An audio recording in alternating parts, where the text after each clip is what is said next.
beloved Boss Mike Cervera.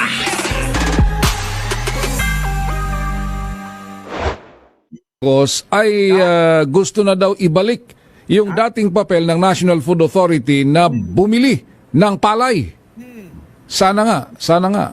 Alamin natin mula kay Let Narciso. Miss Let, good morning. Good morning la kay Raymond, Sister L. Nais nga ni Pangulong Ferdinand Marcos Jr. na buhayin ang original na papel ng National Food Authority gaya noong panahon ng kanyang ama. Yan, mga kababayan, ito yung sinasabi ko sa inyo kanina. Di ba? Na talaga naman, Kasi mga kababayan, yung pagka merong talino at utak, si Pangulong Ferdinand Marcos Sr., mga kababayan, hindi nyo matatawaran, Matindi talaga, talino nun eh. Kita nyo naman ngayon, mga kababayan, gustong ibalik ni Pangulong Bongbong Marcos ang ganitong pamamaraan na sa magsasaka natin, bibili ng mga palay ng mga yan. Para makatulong sa kanila, para umunlad ang pamumuhay nila, at higit sa lahat, mga kababayan, hindi na tayo mag-import pa. Tuloy. Pagbisita sa NFA warehouse sa San Ildefonso, Bulacan at pakikipagpulong sa mga magsasaka at leader ng kooperatiba, sinabi ng Pangulo na maganda ang sistema noong ang NFA ang tagabili ng lokal na palay tuwing anihan. Sa ganitong sistema kasi anya, napapanatili ang presyo at nakapaglalabas ng bigas sa merkado tuwing lean season para hindi tumaas ang halaga nito. Ayon kay Pangulong Marcos, sa mga nakalipas na taon ay nalimitahan ang tungkulin ng NFA sa buffer stocking at pag-angkat ng bigas matapos ipatupad ang rice tarification law. Para sa Presidente, hindi ito sapat at dapat mas aktibo ang papel ng ahensya sa lokal na merkado. Isa sa mga pinag-uusapan ngayon ay kung paano maisasakatuparan ang pagbabalik sa lumang sistema sa bilang ang posibleng pagtatakda ng minimum na presyo sa pagbili ng palay at pagpapahusay sa mga pasilidad ng NFA. Yun, mga kababayan, kung inyong matatandaan, mga kababayan, nung panahon ni Pangulong Bongbong Marcos, ni Pangulong Ferdinand Marcos Sr., kapag ang bigas ay naging 7 pesos, nagwawala na yung mga tao nun. Opo kapag ang bigas naging 7 pesos, nagwawala na yung mga tao. Natatandaan ko, nakakabili pa tayo ng 3 pesos na kilo ng bigas. Diba? Pero nung pinalitan ni Pangulong Bongbong, mga kababayan, eto ilang dekada na nakaraan. Tandaan niyo po, ilang dekada na ho yung nakakaraan. Mag-aapat na dekada na. Pero mga kababayan, umabot kay Digong, umabot ng 100. Pinakamura, 70 pesos. 70 pesos hanggang 100 piso ang naging presyo ng bigas nun. Pero hindi nyo marinig yung mga DDS na magreklamo. Sa panahon ngayon, na merong 20 pesos na bigas. Mag-aapat na dekada na ang nakakaraan. Nagkaroon na tayo, ngayong panahon ni Pangulong Bongbong na siya lang nakagawa. 20 pesos na bigas. Wala pa rin kayong katitigil sa kakapanira. Paano naman, mga kababayan? Paano ang gagawin ng mga taga-sunod ng mga Duterte? Mismo yung ama at anak na Duterte, mga kababayan, ay ang nauunang manira. Ang kakapal ng mga pagmumuka. Palibasa, mga kababayan, hindi nila nagawa. Kaya ngayon, kaysa nga naman nila purihin, hindi sila makakabalik sa pwesto. Magbabaka sakali na lang kakapanira. Kaya manira na lang ng manira. Baka sakali makabalik pa sila sa pwesto. Diba? Tuloy. Para sa administrasyon, ang pagbabalik sa ganitong sistema ay isang hakbang para masigurong may sapat na kita ang mga magsasaka at may abot kayang bigas para naman sa mga mamimili. Kita nyo pa, mga kababayan, si Pangulong Bongbong Marcos, Maki, Jocelyn Oyama. Kita nyo?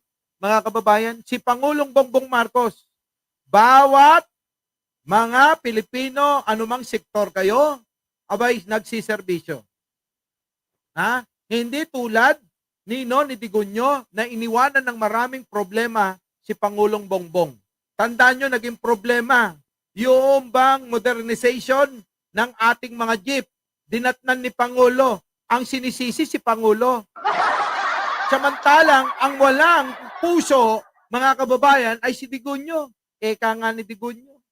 Wala akong pakialam. Mahirap kayo? Wala akong pakialam. Mamatay kayo sa gutom. Tokin ni Nayo. O, di ba? Walang sinabi, mga kababayan. Lagi inang-ina nyo!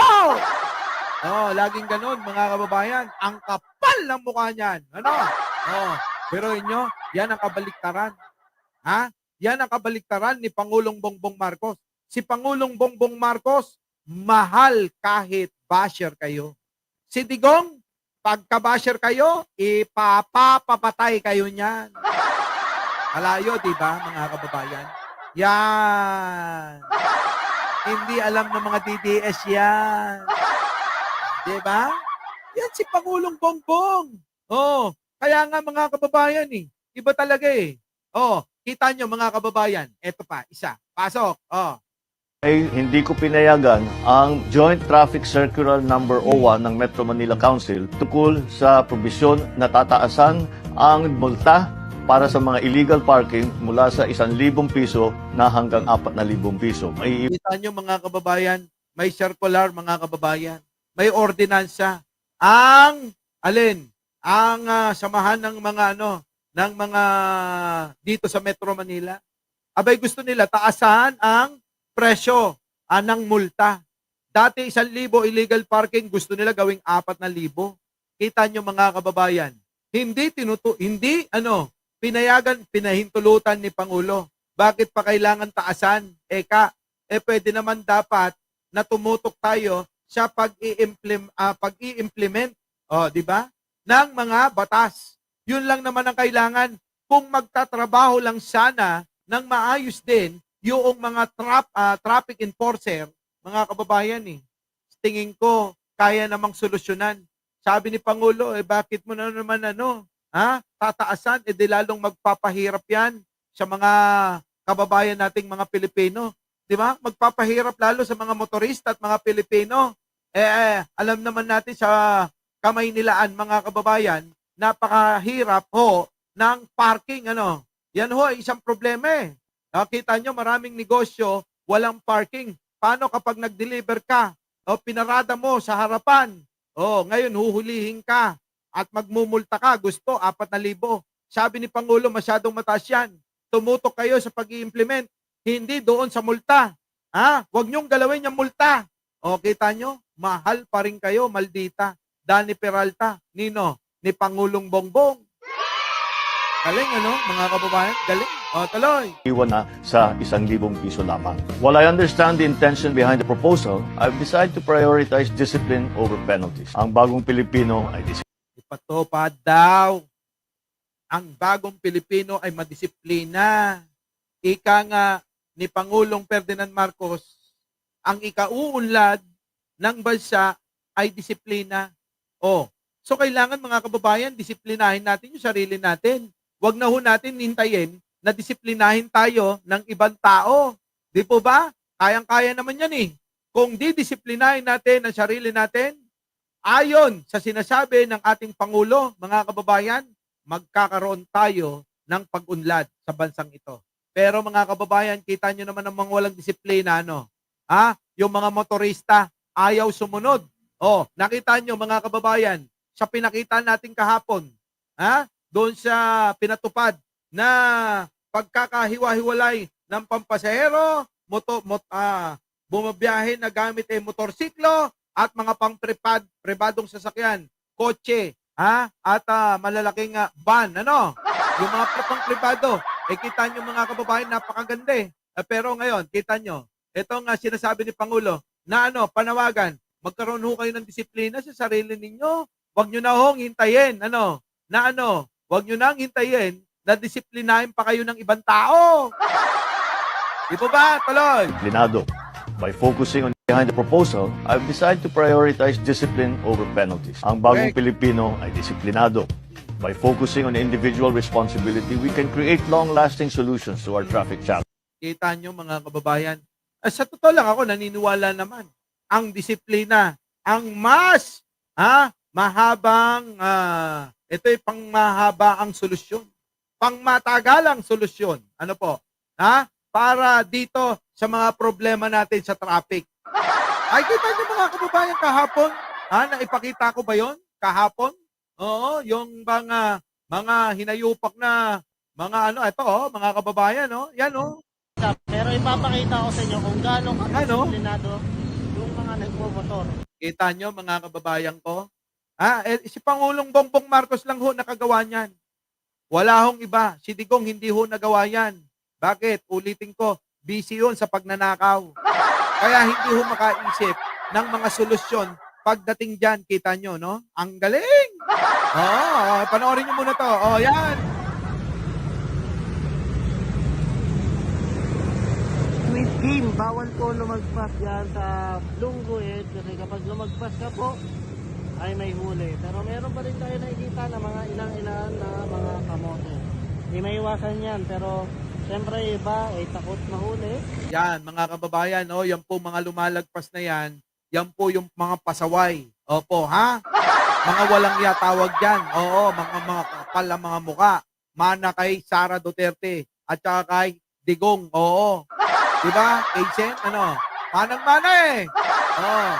Yan, Kaysen, Alam nyo, sa totoo lang, tama yung sinasabi ni Kaysen, taga-samba si Kaysen. Alam nyo, naku, pagka ho kayo, mapunta lang ibang bansa, yung mga tao doon, bata, matanda, may posisyon o wala, mga kababayan nasunod. Saan? Sa mga pinatutupad ng mga ordinansa, tulad ng alin, batas trapiko. Mga kababayan naku, hindi tayo nagkita dyan sa Netherlands. Naglagi ako doon sa may red light. Tapos pumunta ako ng The Hague. Dinalaw ko si Digong. Utang inang yon. Hindi pa mamatay-matay doon. Di ba mga kababayan? Tuloy. Ayan. So sumusunod sila. So imagine niyo kasi yung isang araw na pinaghirapan niyo. Isang lagpas mo lang at mahuli ka. Kita nyo mga kababayan, ganyan po, sa madaling salita po, yung ibig ko sabihin, ganyan po sana, mga kababayan. Kung ganito sana, ang mga Pilipino, ito yung mga sumusunod. Hindi ho yung mga violator. Yung hindi mo alam kung ito ba'y nag-aral sa pagmamaneho at naiintindihan yung mga binababang mga panuntunan o ordinansa ng mga lalawigan, ng mga lungsod. Kaso mga kababayan, ilan lang yata yung mga yung pong mga dumaan ng tamang proseso para makakuha ng pribilehiyong magkaroon ng lisensya para makapagmaneho. Di ba, mga kababayan? Meron pa rin mga ilan-ilan. Mga walang disiplina, yung mga kampo ni Duterte. Detect ka lang sa CCTV, sa kanilang camera ay mahuhuli ka po. Tignan nyo kung gaano kasi disiplinado yung tao. Di ba? Yan po tayo. Kapag ka po may disiplina, ang mga Pilipino, tandaan nyo ang pag-unlad ng bansang ito ay aabutin natin. Sana pagkatapos ng termino ni Pangulo. Eto, si Pangulo walang tigil sa trabaho pasok. Narciso, yes, Sir Raymond. Parang sinasabi ba ni Presidente ngayon na ibasura na yung rice tarification law? Ay, dapat lang inang-inang yan. Walang yayon, mga kababayan, kung sino man ang gumawa ng batas na yan. Biruin nyo yung batas na yan, nagsasabi na tayo ay tayo ay mag-import na lang. Dahil daw mga kababayan, ang katwiran, yun daw mga magsasaka ay tamad ng magtanim. Paano ba namang hindi tatamarin magtanim, mga kababayan? Itong ating mga kababayang magsasaka. Hindi pa nakakaani, baon na sa utang. Di ba? Hindi pa nakakaani yung mga magsasaka natin, baon na sa utang. Kita nyo sa ibang bansa, mga kababayan, sobra ng high-tech yung kanilang pagsasaka. Kita nyo, ultimo pagdidilig nila, mga kababayan, sistematiko. Meron talagang mga irigasyon na diretso na yung pandilig nila. Nakita ko kapag kayo, bumiyahe mula sa Italia, papunta ng Switzerland, nako, makikita nyo, ang gaganda ng mga pananim nila. Di po ba? Ang gaganda! Oh. Wala bang ganon? Pinag-aaralan na daw la kay Raymond kung ano yung nararapat na hakbang. Pero sa mga naunang pahayag ng palasyo, mukhang may nasisilip sila na hindi kagandahan doon sa rice tarification law. So, Malamang nga, tama yung sinabi ni Pagiwan, malamang ito, mga kababayan, ang negosyo nito ay importer ng bigas. Kaya ganun ang ginawang batas. Yung kapakinabangan lang niya. Kaya ngayon, mga kababayan, syempre nga naman, kung mamumonopolya mo ang pag-i-import ng bigas, sigurado, tiba-tiba ka.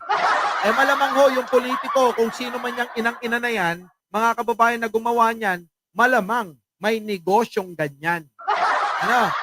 Malamang po yan! Di ba? Tuloy. natin kung ano ang magiging hakbang dyan, ng palasyo man o ng Kongreso. Oo, sana, mga kababayan, ituloy-tuloy na. Wala kasing tubig. Kaya nga, mga kababayan, si Pangulong Bongbong Marcos, tuloy-tuloy ang pagpapagawa ng mga irigasyon para po masolusyonan ang problema ng pandilig sa mga pananim ng magsasaka. Di ba? Hindi lang lupa, hindi lang yung mga utang nila tinanggal ni Pangulong Bongbong Marcos. Yung utang tinanggal, yung lupa binigyan ng sariling sakahin. At ito pa, may bonus pa. Meron pang mga irigasyon para sipaging magtanim ang marami nating kababayan. Yun! Our beloved Boss Mike! Boss Mike!